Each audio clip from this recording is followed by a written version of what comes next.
अब मैं श्री सोहेल खान जी से जानना चाहूँगी कि सर सोफिया एजुकेशनल सोसाइटी जो है वो कौन से कोर्सेज वोकेशनल के रन करती है स्टूडेंट्स के लिए, और उनमें उन कोर्स स्पेसिफिक एग्जामिनेशंस को, स्पेसिफिकली प्रैक्टिकल एग्जामिनेशंस को आप किस तरह करवाते हैं? हाँ, थैंक यू मैम। सबसे पहले तो मैं एनआईएस का थैंक यू कहना चाहूँगा कि पूरे पैन इंडिया में ये जो वोकेशनल कोर्सेज़ को लेकर के जो ये टेली कॉन्फ्रेंसिंग हो रही है,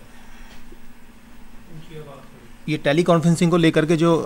पूरे पैन इंडिया में जो ये अवेयरनेस का ये प्रोग्राम जो भी हो रहा है, ये पूरी टेली कॉन्फ्रेंसिंग चल रही है, इसके थ्रू एवीआई के जितने कोऑर्डिनेटर्स हैं उन सबको मैं कहना चाहता हूं कि ये एक ऐसा प्लेटफॉर्म एनआईएस ने दिया है जिसमें जो बेरोज़गार लोग हैं या बेरोज़गार स्टूडेंट हैं, जो ऐसे क्वालिफ़िकेशन जिनके हाथ में नहीं है, एनआईएस के थ्रू आकर के वो ऐसे कोर्स को करके और बड़े इजीली वो किसी भी प्लेस, किसी भी ऑफिसेज में जहाँ पे प्रैक्टिकल ट्रेनिंग के साथ साथ, जैसे लाइक रिपेयरिंग का हम बात करें, एसी फ्रिज रिपेयरिंग की बात करें या कटिंग टेलरिंग की बात करें, ऐसे कोर्सेज़ में जो इंजीनियरिंग कोर्सेज़ हैं उनमें स्टूडेंट इस तरह के एवीआईज़ के थ्रू कोर्सेज़ करके इजीली प्लेस हो सकता है। ये टेक्निकल कोर्स है जिसके थ्रू जा करके यदि बच्चा किसी भी इस तरह के प्राइवेट सेक्टर में जॉब के लिए जाता है या गवर्नमेंट सेक्टर में जॉब के लिए जाता है तो ये सर्टिफिकेट उसको इतना काम आता है कि वो इजीली उसको प्लेसमेंट मिल जाता है। और मैं अपने एवीआई के थ्रू जो हम वोकेशनल ट्रेनिंग में जो प्रैक्टिकल पार्ट की हम बात कर रहे हैं आज, मैं उसमें कुछ अपने एक्सपीरियंसेस को यहाँ शेयर करना चाहता हूँ। उसमें एक दो चीज़ें हैं जो हम इनिशियली बिल्कुल स्टूडेंट्स को देते हैं। फर्स्टली तो ये कि जैसे प्रैक्टिकल की डेट्स ऑलरेडी हमें डिसाइडेड होती हैं कि कब कब एग्ज़ाम्स होने हैं, कब कब डेट्स आनी हैं,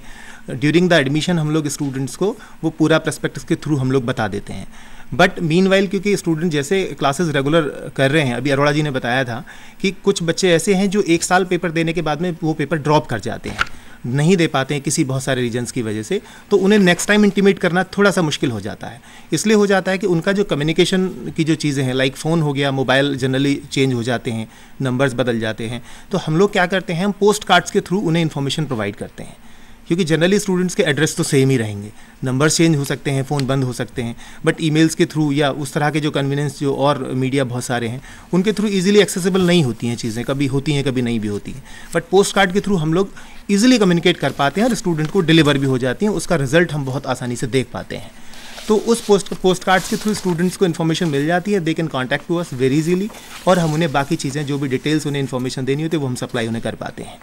तो ये एक बहुत अच्छा मैं कह सकता हूँ। उसके बाद क्या है, जो स्टूडेंट जो हमारे रेगुलर क्लासेस ले रहे होते हैं उनको हम प्रैक्टिकल ट्रेनिंग के लिए 10 to 15 डेज़ उनका रेमेडियल क्लासेस के थ्रू उन्हें हम बुला लेते हैं और 10 से 15 दिन उनका रेमेडियल क्लासेस कराते हैं, जिससे उनके जितने डाउट्स हैं पुराने पेपर्स को लेकर के या कोई और इस तरह की कुछ क्वेरीज़ हैं उनको लेकर के हम उनको रिजॉल्व कर देते हैं। नेक्स्ट में बात करूं तो उनको हॉल टिकट्स हम लोग देते हैं या उनकी इन्फॉर्मेशन जो एग्ज़ाम सेंटर कहाँ लगा है, क्योंकि प्रैक्टिकल अलग जगह पर होते हैं, थ्योरी अलग जगह पर होती हैं। प्रैक्टिकल्स हमारे एवीआईज़ में होते हैं और थ्योरीज जो होती हैं वो उनके एग्ज़ाम सेंटर्स पर होती हैं। तो प्रैक्टिकल का जब थ्योरीज़ की एग्ज़ाम डेट्स आ जाती हैं, वो online hall tickets NIS supply करता है, तो वहाँ से उन्हें निकाल करके स्टूडेंट्स को हम डिलीवर कर देते हैं, जिससे वो प्रॉपर इन्फॉर्मेशन के थ्रू उन्हें मिल जाता है। नेक्स्ट में बात करता हूँ कि जो प्रैक्टिकल को हम इस पार्ट को यदि ख़त्म करते हैं तो नेक्स्ट जो पार्ट जाता है वो उनके ड्यूरिंग द प्रैक्टिकल एग्जाम्स की बात करें तो प्रैक्टिकल एग्जाम्स में हम लोग क्या करते हैं कि पहले से सारी चीज़ें लाइक उनका लैब अरेंजमेंट, सीटिंग अरेंजमेंट्स और प्रॉपर चीज़ें, इक्विपमेंट, टूल्स एंड इक्विपमेंट्स हमारे प्रॉपर फॉर्म में लगे हुए हैं नहीं हैं, उन सबको हम प्रॉपर अरेंज करते हैं। और देन आफ्टर स्टूडेंट्स को बिफोर 2 to 3 डेज सारी चीज़ें हम लोग अरेंज कर पाते हैं। और जितनी भी चीज़ें हैं, जैसे लाइक हमें यदि टीचर्स को अपॉइंट करना है, एग्जामिनर अपॉइंट्स करने हैं, तो एनआईएस की गाइडलाइंस के through we will appoint the examiners according to the guidelines of NIS. वो सब हम अरेंज करने के बाद पेपर एग्जाम्स जो है, जो प्रैक्टिकल पार्ट्स है, वो उसको हम अरेंज करा पाते हैं।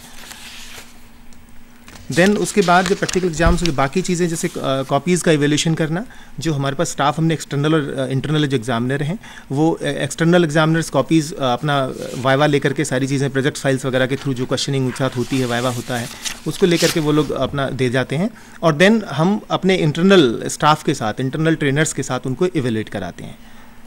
जी सर, यहाँ पे मैं आपसे एक चीज़ पूछना चाहूँगी सर कि practical exams are the area where students score high marks and even full marks if they concentrate well and able to complete their work with perfection, but despite these things, there are so many of the NIS learners are there who tend to get nervous during their exams, or they can't perform well because of some errors, or because of some wrong readings observed during the practical time, because of again the tension, the stress they have during that papers. So do you arrange some kind of a special classes for them to overcome this problem, or I mean apart from the text material? Actually हम को ज़रूरी ये होता है कि हम पहले जहाँ पर हम प्रैक्टिकल पार्ट बच्चों का अरेंज कर रहे हैं वहाँ एक हेल्दी सा एटमॉस्फेयर उनको दें। वो उनको ये फील नहीं होना चाहिए कि हम यहाँ एग्ज़ाम देने आए हैं और प्रॉपर हम यहाँ एक ऐसी स्टडी में हैं जहाँ पे कुछ भी गलत हुआ तो गड़बड़ हो जाएगा। हम उनको बिल्कुल एक पॉजिटिवली एक एटमॉस्फेयर देते हैं, एक अच्छा इन्वायरमेंट देते हैं जहाँ स्टूडेंट को ये फील ना हो कि वी आर हेयर, हम उस तरह की ऐसे किसी प्रॉब्लम में हैं। कंफर्टेबली उनको बताते हैं सारी चीज़ें, उससे गो थ्रू होते हैं। कहीं प्रॉब्लम आती है तो आप उसको इजीली एक्सेस करिए। हमने आपको सारी चीज़ें बताई हुई हैं already. Thank you so much sir. आपने बताया कि आप स्टूडेंट्स की काउंसलिंग और जो इन्वायरमेंट उन्हें देते हैं वो इस तरह का पॉजिटिव होता है कि they are able to perform well.